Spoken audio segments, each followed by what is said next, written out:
Okay, so I sort of have to go from like public Wi-Fi to public Wi-Fi because my cellular data isn't really good for uploading. So this is what happened. Basically, at this point, these people have reached out to me to provide information to quote build a case against Ethan. And I thought about this.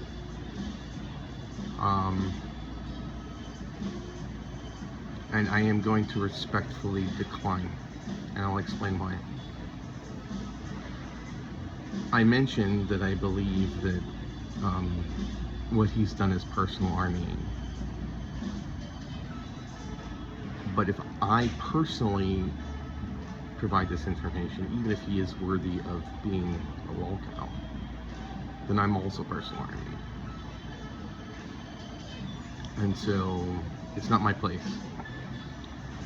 So what am I willing to do? Well, I'm going to provide information on the pathetic AstroTurf raid that was orchestrated, because I think that's relevant. But rather than create some like Encyclopedia Dramatica-esque like template dossier of him using snarky language like he did at me, I'm going to talk about the role he played in my life, because we actually don't need to create a situation for Ethan Causeway. He played a role in my life. He doesn't need his own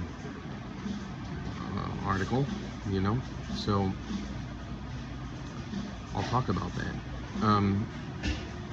Now, one of the things about these stories is they all connect, because they're not bullshit and they're a narrative, because they're in my life story, right? So to get context for this, you're going to have to watch the video on how I became aware of Anonymous and stuff, right? Because one of the people referenced is in there.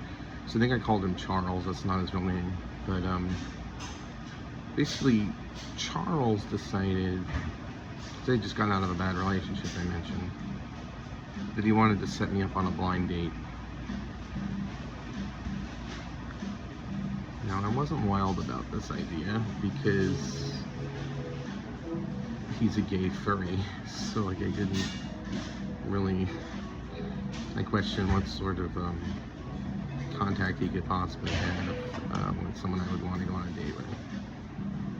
But, you know, the thing with me about dating is it's not like a serious thing. I go on dates all the time with all kinds of people, and sometimes it's just fun to get out and meet people. I like to talk to people. People have interesting stories. There's always something interesting about everybody you meet, so it's never a waste of time, right? So I decided to go on this blind date. The girl was very nice. She was also autistic, but it's a different kind, different vibe, and we really didn't have any chemistry at all. So we get to the end of this movie date, and it's the first date. I've just met her. She wants to take me back to meet her family, and I'm like thinking, like, we're gonna say, all right, goodbye. Like, I'm ready for it to be over, and I'm like, I don't really want to do that. And she starts to get a little upset. So I'm like, okay, yeah, I'll come meet your family. So we go back to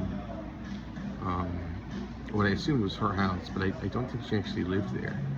So we get to this house, and there are two individuals there. There's a 12-year-old girl who is bouncing off the walls like an absolute ADD maniac, driving me up the fucking wall like she's the most annoying person I've met ever. Not due to her own fault, but like it's driving me up absolutely fucking insane. And then there's a kid sitting in the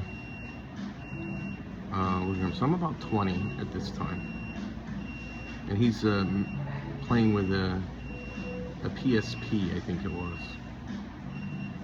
And so like the person I went on a date with says she'll be right back. I assume she's going in the other room to like bring out her parents or whatever. She never came back. She just left in the other room and like got distracted or something. But like I started to make conversation with the kid, because like you know, I'm like, I had a PSP, and so anyway, like I ended up modding this kid's console, and he gets like the coolest thing ever. And like this kid is a fucking genius. Like he's super smart. like on a level that like is really like exceptional. And so we start to talk about stuff, philosophy, politics, and all this. And I introduce him to the concept of anonymous. Yeah, the anonymous I introduced him to was the one talked about in the cyber news article, right? And so he discovers 4chan, and then I go home. And so like over the years, he reaches out to me, tells me cool stuff he's doing. He ends up going to college to become an engineer. I teach him a little bit about computer hacking. He becomes really infatuated with the idea of computers and cybersecurity and hacking.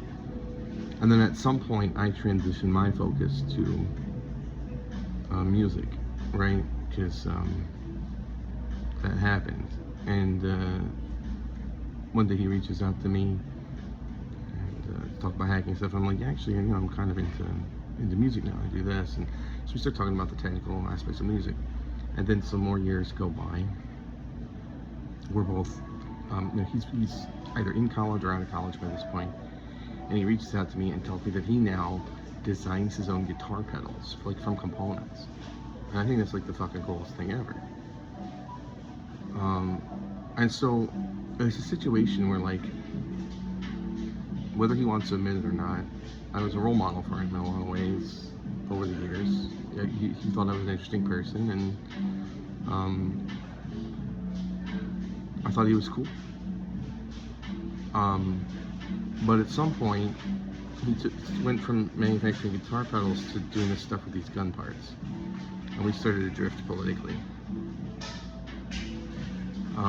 I've always been pretty in line with the politics I'm in now, but he was spending a lot of time on 4chan, and as you know, like B used to be the biggest board, then it slowly shifted to /pol, got a little more right wing, and he started to sort of parrot some like white supremacist ideals,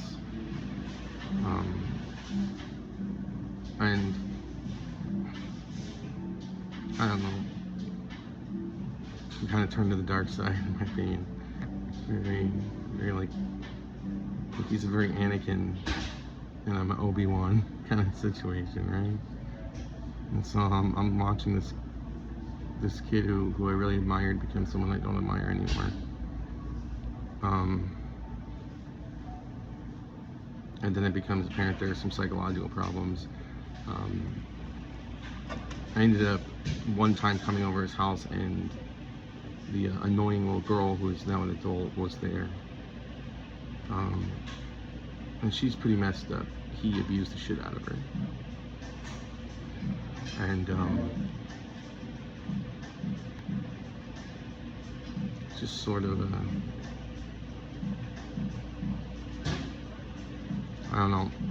One of the interesting things about Ethan is I call that house the Muppet Babies house. And the reason I call it that is, like, if you ever watched the old show The Muppet Babies, there's, at least from my recollection, there's all these like babies in this nursery and there's no one taking care of them.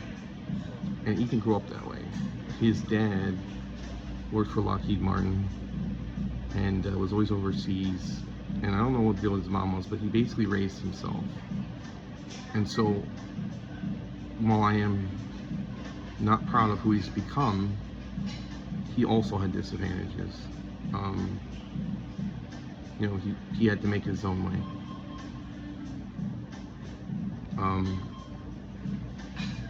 And so that's kind of the story of Ethan over the years and how I met him. I had some conversations with him throughout this, like,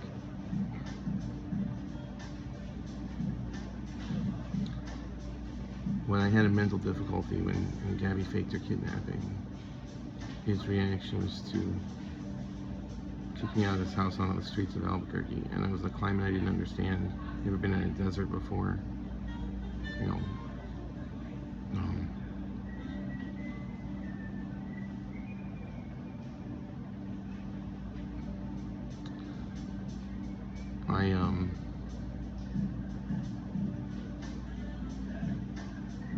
You know, we had agreed, like, he basically told me I could stay there as long as I needed. And I I said, well, that's unrealistic. Let's set a date, like 30 days. He kicked me out 4 days later after agreeing to 30 days at my behest. And so I'm concerned about the fact that, like, this is someone I consider a friend, and when I'm in an unfortunate circumstance, their reaction is more to, like, ridicule me with their other friends than offer sympathy or empathy. And it's like, well, you guys, you know, at that forum are you know, laughing at this or whatever. That's normal because I'm not someone you have personal contacts for. But this was someone who was like a brother to me, and it's real messed up. So that's the Ballad of Ethan Closuit.